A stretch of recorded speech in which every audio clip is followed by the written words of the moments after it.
All right. So my name is Karen Maynard. You might have participated in other webinars that we've done. This is our 5th one in a series. It's been a really interesting and fun way to communicate and educate, and I think we'll probably do another series in the future. Today's webinar is about Louisville's waste collection system. We do get a lot of questions. It leads to some issues with, what even down to what can you recycle, kind of depends on certain things that has to do with your waste collection system going on. So, so we're going to dive deep into that today. And the first interesting thing to note is that depending on where in Louisville, you might live in these particular places. We have the Urban Services District, which is the former city limits before we merged city and county. And you might also live in a home rule city. Sometimes I just refer to it as a small city. It's a little incorporated city within Louisville. Jeffersontown is the largest one. Other examples of that might be St. Matthews, Windy Hills, Shively, and that's just a few examples. There's 82, so I can't name them all. Then we have the unincorporated area, which is kind of like the rest of the county, if it's not Urban Services District and if it's not a home rule city. And then, of course, within any of those areas, well, maybe not in a home rule city, but within the Urban Services District or within the unincorporated area, you could live in an apartment complex or a condominium. So, and there may be examples that I've forgotten, but that's the majority of us live in that type of situation. So that is kind of where I wanted to try the poll feature. So I'm clicking a button that says open poll, and hopefully you see it and can answer. And I just, out of those 5 options, if you can identify with one of those as far as where you live, I do see some answers coming in. And David, I do see a couple questions you have, and I'll get to those when we go over the Urban Services District. All right, so far we have 4 in the Urban Services District, which is where I live as well. I participated. 3 home rule city, 2 unincorporated. Okay. So all across the board there, except we don't have apartments or condos. So thank you. That was, I'm going to go ahead and close that out. I think, oh, I got another couple for Urban Services District. So that seems to be, with our little group here, the majority. Looks like about half of us are from the Urban Services District. So that's good to know for me as I go through this. All right, I'll go ahead and close that out. Thank you. That wasn't as hard as I thought it might be.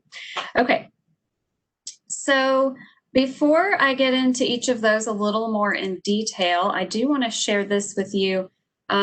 We did a solid waste study. It was before my time on staff that it was conducted, but it was released.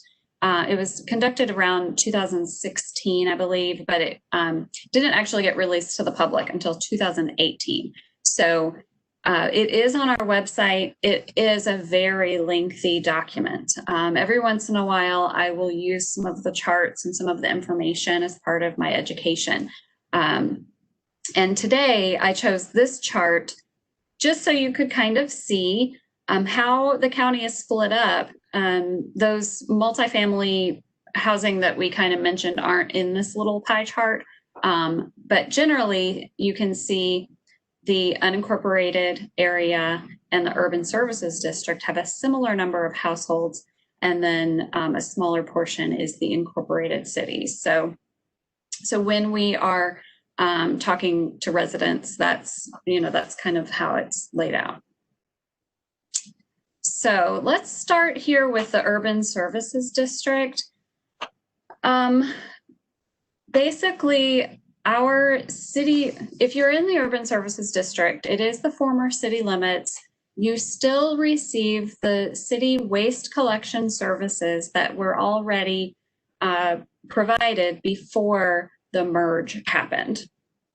And basically the tax, there was no interest in a tax increase for the new county area. So the city waste collection services, for the most part, the curbside kind of collections, remained just in that urban services district. So that map there shows it's shaded of where that is. And some of those little white areas within there, that's what I was talking about with the home rule cities. The city waste collection will provide service for households with 8 units or less. So if you happen to live in a duplex or something like that, you can still receive those services. It's when you get into the larger complexes that have more units that you may be required to have like a dumpster service. So those higher property taxes do cover the cost of waste collection. This can be confusing for residents, that especially because you don't see that bill. You have to pay those taxes, but you don't see it coming to you where you literally have to write a check or go online to pay for waste collection. So it's often referred to as free, but it is not free. It is paid for through those different taxes that you have based on where you live. And those the services that the city public works provides to these households includes weekly garbage collection. We have weekly recycling and yard waste collection, which happen on the same day, different trucks, but the same day. And then we have a bulky waste system that's currently an announced system coming through your area or to your address 3 times a year. That's a big question a lot of times, is when is my next bulky waste pickup? So I will refer to this throughout the presentation, but the Recycle Coach app is super helpful for you, especially if you live in the Urban Services District, because based on your address, you can see your collection calendar. Every type of waste collection you're going to get will be listed there, along with some of the added things like the webinars or any other drop-off waste events. We do have a small pilot area in the Smoketown and Shelby Park neighborhoods that are currently still in a pilot for appointment-based bulky waste. So they actually, it's not a super big area, but if you live in that area, you do have to make a, set up your appointment for your items to get picked up. And there can only be up to 4 items. So a lot of times in those appointment systems, there's a limit, but you can do it weekly if you really have that much large stuff to get rid of. It's been, that system has been used and abused over the years. And we are currently trying to get it back to what it was intended for, was to allow for residents to dispose of large bulky items that you can't fit in your garbage cart and are hard to dispose of, especially if you don't have a truck or something to move it. So look for more information on that, but we are trying to get some things going to make that a little bit better. And basically, putting out a whole box of small stuff that needs to be, should be going in your garbage cart as you generate it, rather than waiting until a set out date. Same with yard waste. Yard waste is allowed in that or has been allowed. Technically, we're changing that to where it won't be allowed anymore, because you can pretty much just put that out in weekly yard waste collections. So anyway, so just be aware that there are some changes coming. Nothing's been announced, so nothing's going to be enforced, but Eventually it will. And David here had a question about yard waste, saying he gets skipped often. Currently, at this very moment, because of a lack of personnel, some issues, especially with COVID-19, just a lack of resources, sometimes yard waste is not collected on the correct day. It's basically they get as much done as they can, and then the next day they finish up. So if that's happening very recently, it may just leave it out, because if our crews can't finish Thursday routes, they'll finish those tomorrow on Friday, and so on. Even they will finish Friday routes on Saturdays if they aren't able to finish. So that is only affecting yard waste. If you believe, though, that your waste is being missed and it has maybe something to do with where you set it out, I don't know. You could definitely want to always report missed collections to Metro 311, because without that report, the going straight to a supervisor saying that they were missed, that kind of messes up their routes. And we prefer to kind of keep better track of those misses, and they'll get to you in a few days if they really were missed. But it's just very important to try to follow the proper rules, especially setting it out on time. We say the rule is that you have to set out by 6 a.m. If you forget, you can always kind of look at neighbors and see if they've come through, but it's hard to report a missed collection if you actually didn't set it out on time, because you may have been missed that way. And so yes, keep reporting. And a lot of times that helps to get considered kind of a hot spot where they will check an area, especially if a lot of the neighbors are missed. Maybe it's a weird side street or a dead end alley or something. Oftentimes I had one resident he was missed a lot for garbage, and they'd eventually get it when he reported it, but he couldn't understand why he kept getting missed. And it turned out is because for that route they use the truck that has the arm that reaches down and grabs it, but his set out area had a downed power line, or a power line that was really low, so they weren't able to use that truck, so they'd always have to send somebody else in a different kind of truck to collect it. So in that case, reporting it really helped us figure out what the problem was and get that resolved. The other question David had to do with recycling containers. In the Urban Services District, we do offer the 18-gallon bins right now. If you move and there isn't one there, you can request one and get that for free. You can request additional ones at $10 each. But we do have those larger recycling carts, but residents have to purchase those, and they cost $50.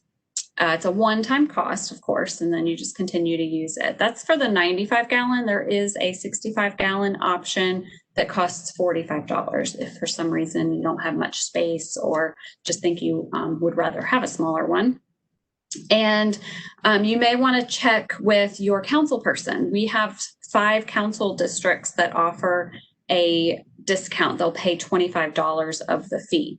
So, or if you want to email me separately and ask, I can look up your address and see if you would qualify for a discount, because that's a great thing too. They can be purchased online, but if you get a discount, you'd have to pay by check, either but through the mail or coming into our office.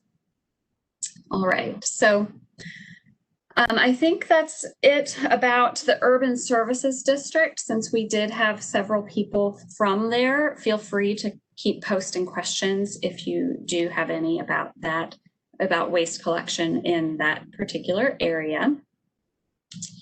The next area are the home rule cities. Now, when I looked this up on Logic, it said the purple areas were home rule cities, but then of course, there's some dark purple in there too. So now that I think about it, I'm not sure if all of maybe it's just the small purple.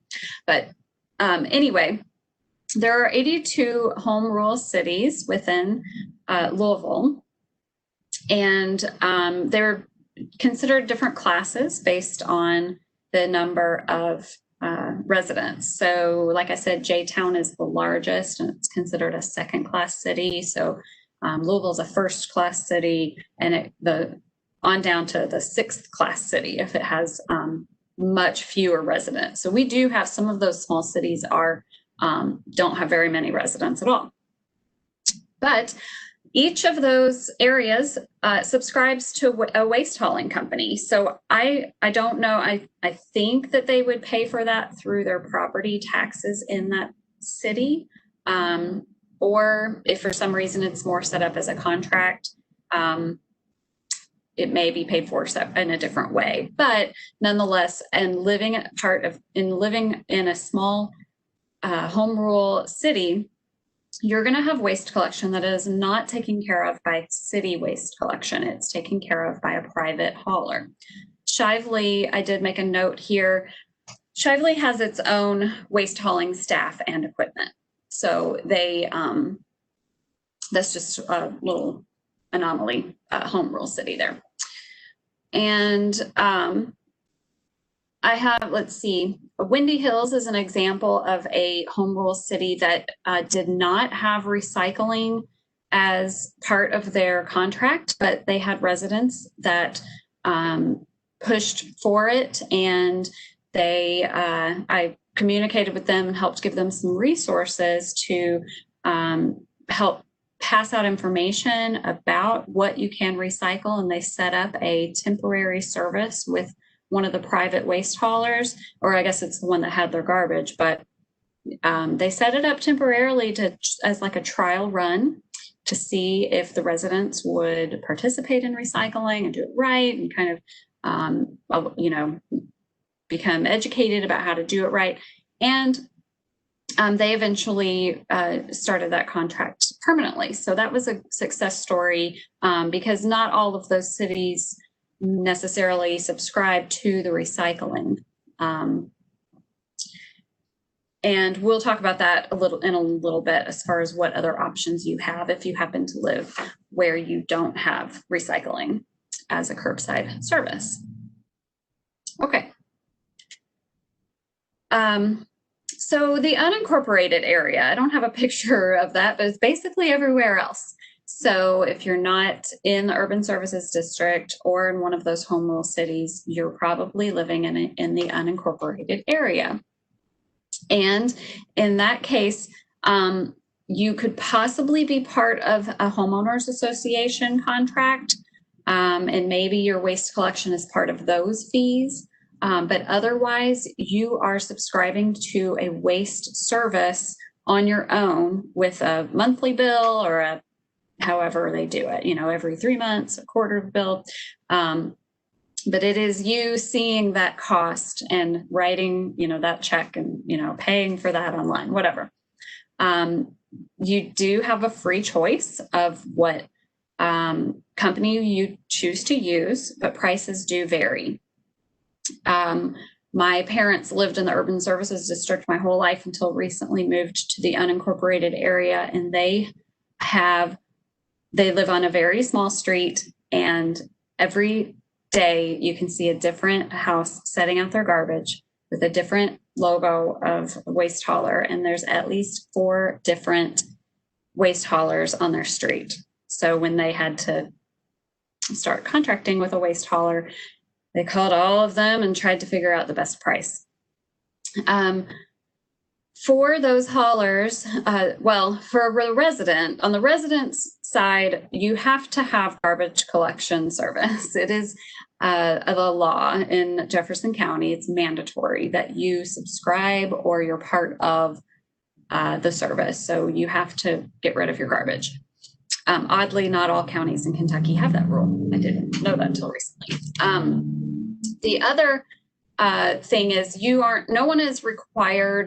residents are required to recycle. We don't have that as a law, but the law is that the waste hauler must offer recycling service.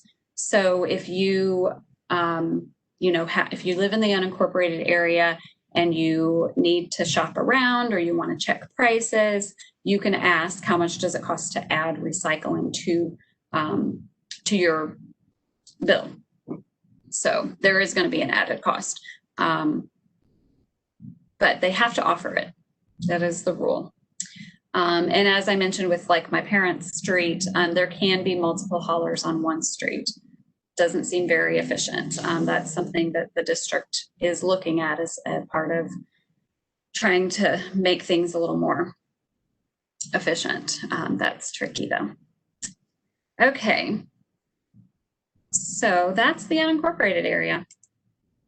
You might also live in an apartment complex. In our poll, we didn't have anybody say they did, but if it's within the USD, like I mentioned before, apartments with 8 or fewer units are actually eligible for city waste collection services. But if it's bigger than that, then they're required to have a contract with a private hauler. So, and then the other thing is for recycling, we don't have any kind of county law or anything that says apartment complexes have to require or have to offer recycling to the residents. So unfortunately, we have a lot of multifamily housing that does not have recycling as an easy option for them. So like I said, in a second, I'm going to talk to you about ways you can get around that. Now, condominiums, I don't have a whole lot of specific information about that because they're basically on a case-by-case basis. So they're eligible a lot of times for city waste collection service if they're in the urban services district, but there's some things that make it eligible or not. So you kind of have to just call the office if you are interested in that. All right.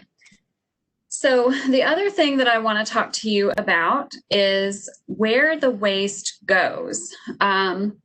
Because we've mentioned now that we kind of see, okay, depending on where you live, you may have different services, but who and different trucks, you can see on the side of their truck, the company that's doing the hauling, or if they got the city logo, but where is everybody taking all of that waste? So I do want to talk about that a little bit. Now, yard waste, I'm going to start with the trash. So most trash actually ends up at the Waste Management of Kentucky is the full name, and they own the landfill. A lot of times people refer to it as the outer loop landfill. And so most of our haulers, including the city, basically have a contract with this landfill. So that's where trash is being taken. Self-haul people can go there too. If you're familiar with anyone who actually has to take stuff to the landfill on their own, that's possible. You just have to pay. And there is a landfill in Indiana, Clark Floyd landfill, and the company Ecotech owns that. So they actually use that, and it's possible that some of our other private haulers would for some reason use that landfill sometimes, but for the most part, most of the trash ends up there at the outer loop landfill. And yard waste, which I mentioned, city collection offers yard waste, but all of the other haulers offer that in some way, again, probably a different cost, and sometimes it's seasonal. But either way, most of the yard waste is taken to Smith Creek in Borden, Indiana, and it is an industrial composting site. And that's where it becomes mulch and compost that is then packaged and sold back to the community. So it's not sold to individuals, it's only really sold to stores. But when I've been there, I've seen some of the packages being, ready to be sent out. And a lot of times it'll you can recognize some of the mulch packages as things you see at Lowe's, but it's not going to really say Smith Creek on it necessarily. And Waste Management of Kentucky, over by the landfill, also has a compost site. So they're the one hauler that doesn't take their yard waste to Smith Creek.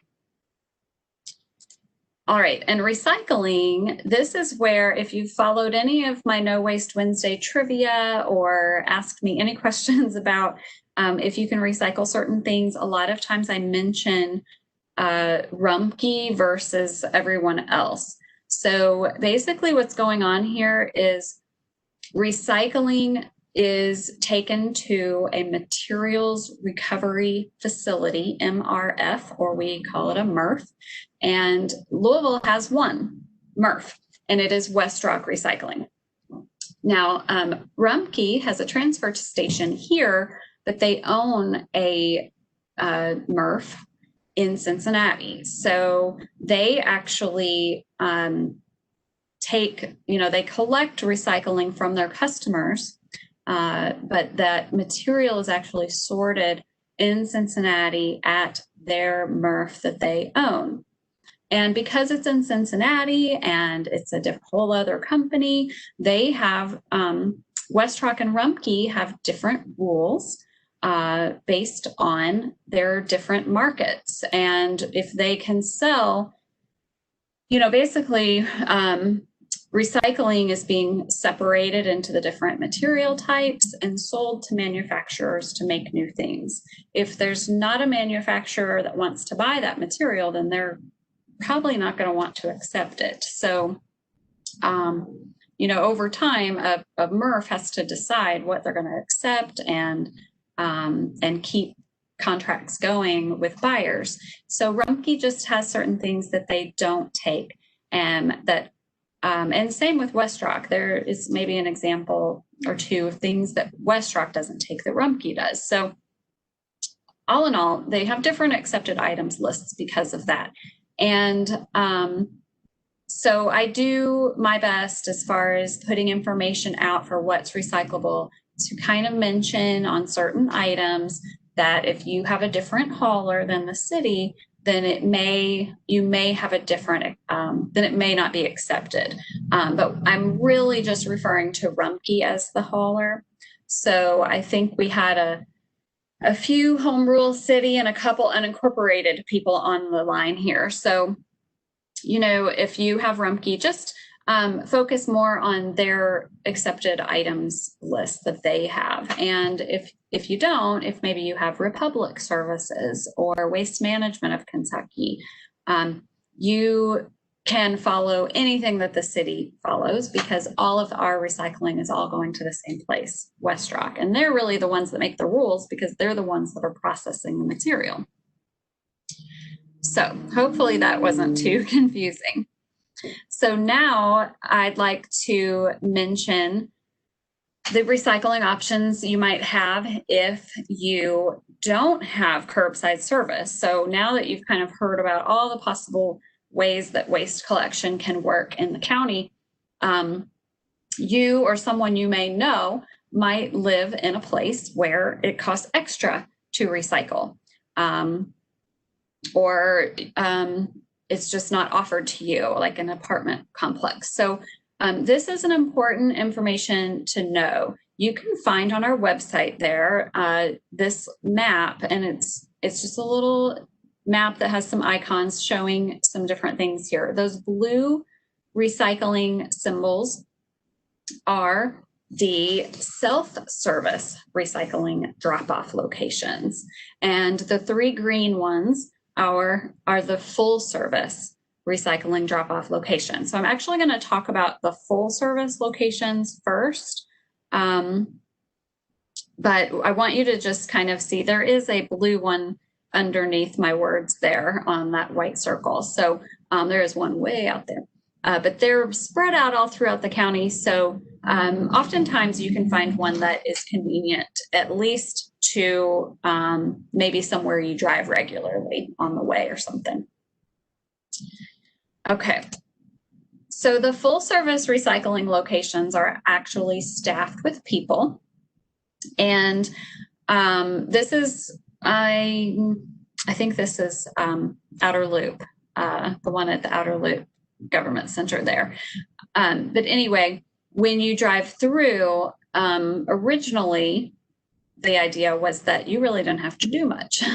The attendants there would help you get some things out of the car, and they would separate the items for you. Of course, COVID-19 policies are in place right now where just to keep safe distance and keep everybody safe, we ask that you actually take the items out of the car and place into the correct dumpster. So unfortunately, that can be kind of confusing, but usually the residents that go here actually go there often. So once you learn, you can kind of figure it out. But it's open Tuesday through Saturday, 10 to 5. So you would just kind of drive up and take your items out there. Now, these full service locations have source separated material, and that means that we're actually separating some of the material right there at the source. And there's some items can actually bring a rebate back, like cardboard and things like that. If when it gets to the MRF, it doesn't have to go through the process of sorting because it's already been sorted at that site. So, so at these staffed centers, we can actually do that because the staff is there to kind of monitor. And like I said, during normal regulations, they're separating it anyway. So now Outer Loop, it's going to change, but right now you just kind of have to go to see how it's separated. But for the most part, those 3 locations are separating all the different material types. So at your house, while you're collecting your stuff and you know you're going to go to one of those sites, you might want to go ahead and separate some of the material types. You don't really have to, but it might make it easier when you're there. All right, just checking for questions. I don't see any more. Okay, the next possibility are the self-service recycling locations. This is a picture of the one at Whips Mill. It was actually moved down the street, if you're familiar with that area. Occasionally now people still ask about that, but it used to be a full service one, and they actually just changed it to a self-service location and moved it up the street a little bit. At the self-service recycling locations, it's basically anything that you would normally put in a curbside bin would go into these dumpsters. I actually forgot to mention at the full service, let me back up a second, sorry. At these full service sites, they also take motor oil, cooking oil, and Dixie and Hubbard's Lane will actually take lawn equipment for recycling, and that's a special partnership with Air Pollution Control District. You can get a voucher for a rebate if you choose to recycle an old gas-powered type of lawn equipment and you purchase the same type of thing, you get a rebate back. Even batteries, if you recycle old batteries from lawn equipment and you need to purchase a new one. So that's good to know. Okay, so back to these self-service locations. They're there. Basically, it's just like a giant recycling cart. So just imagine what you would normally recycle at home, and that's what you can bring over to these dumpsters. Unfortunately, there's no staff around. It's there's some signs on there saying what's accepted. So you get some contamination. You definitely get people not breaking down cardboard, which can take up a lot of space in those dumpsters. And then they seem to fill up a lot faster. Or if items are collected in plastic bags and they don't empty them in there, that can take up a lot more space too. They are emptied regularly. There is a team of people that are constantly taking these and emptying them. Honestly, I'm not sure that they could add any more collection to that. Which is unfortunate, because if you go to one and it's so full you couldn't put any items in, we really ask that you just don't, that you wait. You can report a full one through the Metro 311 phone line or on the app. You can, report that it's full. And then, of course, because of the fact that there's no staff there, there are often spots where people choose to either dump items that shouldn't go there at all, like yard waste or, like that refrigerator or whatever that is there. Sometimes you can just see that people have dumped items that are recyclable, but the whole dumpster was full and they couldn't get it in. But remember, the staff that goes to collect that, they have a truck to basically pull that dumpster away. They don't have a truck that's collecting like a garbage cart. So stuff on the ground has to be collected separately with either calling another truck to come through or the supervisor has to take care of it. So it's really strain on our resources and our staff. So it's a problem. We do move cameras around sometimes, but any encouragement and help getting people to use them correctly is good if you know anybody that uses those dumpsters regularly. And while we're at it, on our little map, there was another one icon. I think it was maybe the yellow one. It's the has been. That's at 7501 Grade Lane, and that's for household hazardous waste disposal. I talked last week a lot about those hard to dispose items. So I just wanted to kind of mention that as we went through this, fluorescent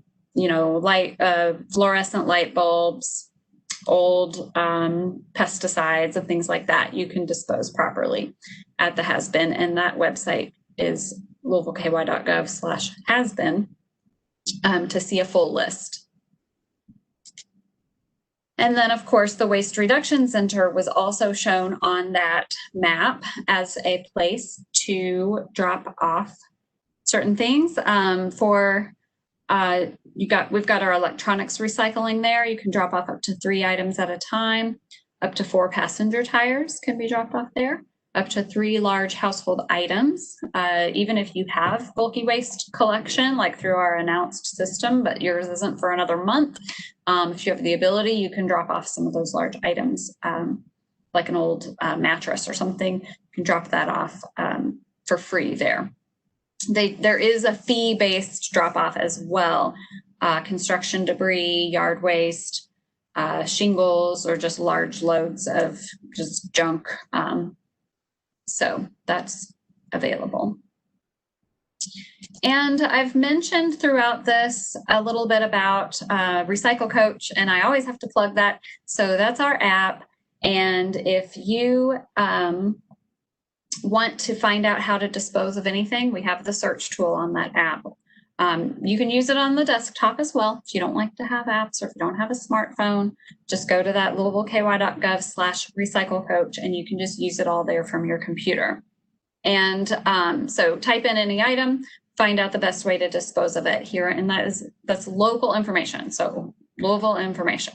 Don't Google it because you might get information from any other city in the world and it could be wrong. So currently we only have the collection system linked up to our city services. So if you do live in the urban services district, having that app allows you to set reminders for any waste system. You might not need a reminder for your weekly stuff, but it shows up on the calendar. You can get reminders for holidays, where we might change the date. And of course, that bulky waste. And I send messages sometimes saying that maybe if your yard waste wasn't collected, things like that, I can send messages to specific service areas. So you won't hear from me all the time. That's just every once in a while. So, okay. Diane is showing me that there's a question, so we'll get to that. Let's see. I think that's about it as far as always wanting to share about Recycle Coach. And I do have a slide here for questions. So I will see. Oh, I think I see. Maria asked about batteries, and yes, that's a very commonly asked question. The has-been that I shared about will accept batteries there. It can be, yeah, Maria, I see that. Yes, alkaline batteries, if you look at a household AA or AAA battery that's just very common, it'll say if it's alkaline. Those can be recycled at the has-been, and they can be recycled at Batteries Plus stores. I believe they'll take them, but they might charge you a fee. So, so there is the option of recycling, but they are environmentally safe to throw in the trash. We don't necessarily encourage it because we always want to encourage recycling, but understandably, there is kind of a, you know, if you don't use them that often and you just have a few batteries, it might be silly to drive all across town just to take them to the has-been. So we would also suggest, if you want to do that, to maybe wait until you have more, or wait until you have something else to take and combine trips with that, just to be sustainable all the way around when it comes to energy use also. So thank you for that question. That's often asked. So, and I see, let's see, has-been site says it will take oil-based paint, but not latex. That is true. We're kind of in this weird limbo right now. We had a great latex paint recycling program with a partnership with Habitat for Humanity, and you could take that latex paint that was good, usable paint, could be reblended and then sold at Habitat Restores, which is a great program. Currently, they're not accepting that paint anymore. So we're kind of in the middle of conversations with them to see if that's going to start back up or not. It kind of all happened with COVID-19. So the important thing to note about latex paint is if you've had it sitting in a garage for years, even in a basement for years, if it's rusty, if you don't even remember anything about it, it's probably trash anyway. They probably wouldn't be able to reblend it if it's been sitting for years and years. But if it had been, you know, good usable paint, that was when the recycling program was really nice. But latex paint, again, it's sort of like with the batteries, it's not hazardous. So we just ask people to, right now, if you really have to get rid of it and we don't have the recycling option, we just ask people to dry it out. If it's just a little bit, that won't take much, but leaving the lid off for a little while. Or you can also purchase like cheap kitty litter, or I think they make an actual product for that, but you kind of pour it in and let it sit. And then it can be placed in the regular garbage. So that's how we suggest you putting it in the trash. It just needs to be dry. If it were really liquidy and got opened up in the truck, that it's happened before and it can cause a major mess, whether it's getting on the truck, on the people, on the roads. So we really don't want that to happen. But if it can be dried out, it can be safely placed in the garbage. And then you can just watch for our website to change if we're able to start that recycling program back up. And then, yeah, anything oil-based can be disposed of properly. It has been. So thanks for that question. And I'm still watching for a few questions. If you don't have any more questions, that's great. But I'm always available if you want to email me or contact us through our Facebook page or on the website. There's a contact form for me on a lot of different pages. There's one more webinar in our series next week, and it is about illegal dumping. So we're going to hear from our compliance and enforcement team, and they're going to talk about the process of illegal, when stuff is dumped, and we'll look at it from different angles and what we can do about it, and ways to prevent illegal dumping. So hopefully we'll get some folks interested in that topic and can register for that. Didn't see any more questions come through. So thanks so much for participating, and I will upload this recording onto our website through YouTube. So I'll be posting that, and you can share that with others if you think anybody would have been interested. So we'll just end it there. Thanks so much.